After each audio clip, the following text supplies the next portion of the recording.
우리 금융지주는 최근 주가가 1년째 계속해서 지지부진한 상태입니다. 코스피랑 코스닥, 특히 코스닥이 진짜 미친 듯이 올라갈 때, 은행 주식들은 많이 올라가지 못하고 있어요. 우리 금융지주도 마찬가지로 거의 오르지 못하다시피 계속해서 옆으로 기고 있는 상태입니다. 하지만 저는 우리 금융지주만큼 또 안정적으로 투자할 수 있는 곳은 없다고 생각을 하고 있습니다. 폭발적으로 주가가 오르는 것을 기대하기보다는 좀 보수적으로 투자하는 사람들한테는 우리 금융지주 괜찮다고 생각을 하고 있어요. 왜냐하면 일단 배당을 굉장히 많이 줍니다. 지금 올해 기준으로 1140원 정도 배당이 예상이 되고 있는데 지금 주가 기준으로는 거의 한 10% 정도의 배당 수익률을 기대해 볼 수가 있을 것 같아요. 올해 기준으로 단기 순이익을 보시면 작년도 대비해서 그렇게까지 성장을 못한다고 보고 있긴 하지만 사실 그 전에는 2020년도랑 2021년도, 22년도 보면 성장은 꾸준히 하긴 했습니다. 은행 주식들 같은 경우가 예대 마진이 떨어진다, 그리고 대출 수요가 좀 떨어진다, 이렇게 해서 걱정의 이야기도 있긴 하지만 사실상 계속해서 금융 주식이라는 것 자체가 좀 수익은 장기적으로 우상향을 하는 패턴을 보이고 있긴 합니다.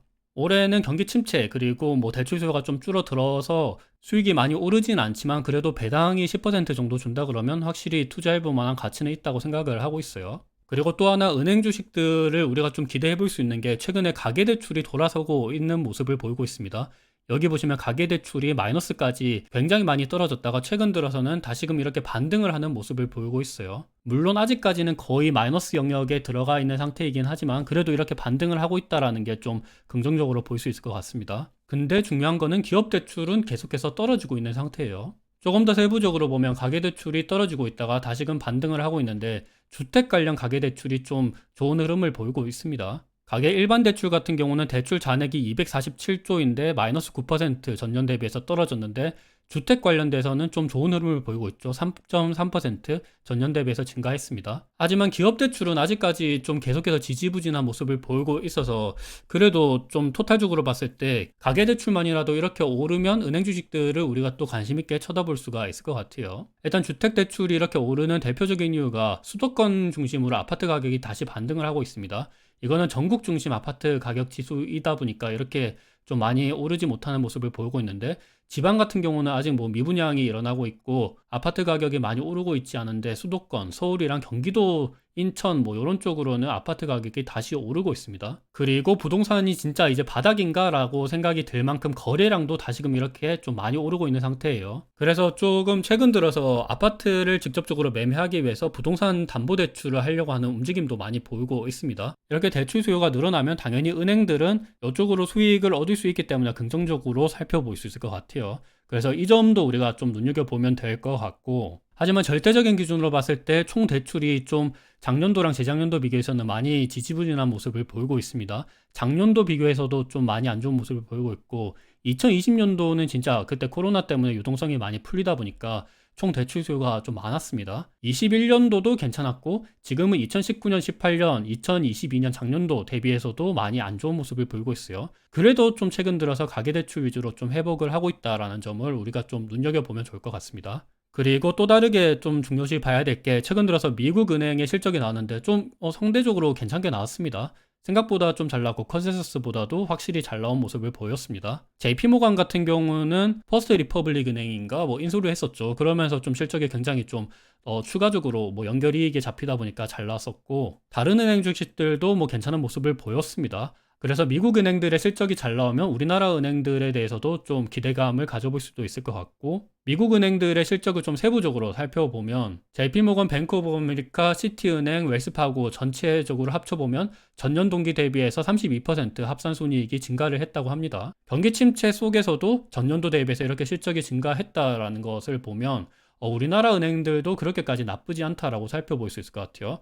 왜냐하면 미국의 대형 은행들 같은 경우는 IB 쪽도 보통을 포함하거든요. 미국 대형 은행들은 예대 마진뿐만이 아니라 유상증자나 아니면 IPO나 M&A 이런 것들도 참여를 해서 그쪽으로 수수료도 많이 받습니다. 근데 우리나라는 증권사들이 그런 역할을 합니다. 그래서 우리나라 은행들은 대부분의 이익이 예대 마진에서 나오는데 최근 들어서 대출수도 다시금 늘어나고 있고 밑에 보시면 미국 은행들은 순이자 마진 상승으로 이렇게 전년 동기 대비해서 27% 증가했다라고 얘기가 나오는 만큼 우리나라도 그렇게까지 안 좋은 흐름을 볼 것 같지는 않습니다. 하지만 미국 은행들은 대손 충당금을 좀 많이 쌓았다고 합니다. 고금리 때문에 경기 침체 이슈 때문에 어쩔 수 없이 이렇게 충당금을 쌓는 거는 뭐 당연하죠. 리스크 관리차 이렇게 할 수밖에 없는데 우리나라 은행들도 당연히 이번 2분기 때 대손 충당금 관련돼서 좀 쌓일 거는 확실하긴 할 것 같아요. 하지만 이렇게 충당금을 쌓더라도 실적이 그렇게까지 뭐 컨센서스 대비해서 많이 하회를 할 것 같지는 않습니다. 그래서 이 부분도 좀 살펴보시면 좋을 것 같고, 우리금융지주의 예대 마진을 보시면 꾸준히 상승을 하고 있습니다. 그래서 실제로 최근 들어서 금리가 이제 상단을 치고 떨어진다 뭐 이런 우려가 있으면서 NIM이 좀 축소하지 않을까 이런 두려움도 있지만, 실제적으로는 예대 마진이 꾸준히 상승을 하고 있기 때문에 좀 안정적으로 투자하시는 분들은 은행 주식들도 저는 괜찮다고 보고 있습니다. 예대 마진율을 보면 21년도 3월 뭐 요때부터 이렇게 조금씩 올라가고 있는데, 실제로 22년도 3월 작년도 3월 그때부터 이제 금리가 올라가게 됐었죠. 실제로 국채 금리는 그거보다 좀 빠르게 반응을 했으니까 예대 마진율 같은 경우는 상승을 했고, 최근 들어서는 정부 규제가 조금씩 뭐 식품주에도 있고 통신주에도 있는 만큼 은행 주식들한테도 있을 수 있지만, 미국 은행들도 하듯이 뭐 우리나라 은행들도 마찬가지입니다. 조달 비용 금리는 좀 늦게 올려요. 그러니까 예금 금리는 좀 늦게 올리고 반면에 대출 금리는 빠르게 올립니다. 이렇게 하면서 예대 마진율을 어느 정도 일정한 비율을 좀 유지하도록 노력을 하죠. 우리은행도 마찬가지로 이렇게 관리를 할 것이라고 생각이 들고 있습니다. 유동성에도 전혀 문제가 보이지 않습니다. BIS 자기자본 비율이라고 그래가지고 국제결제은행에서 이렇게 요 정도의 자기자본은 가져야 된다라는 비율이 있거든요. 그 비율을 따져보면 15.79배입니다.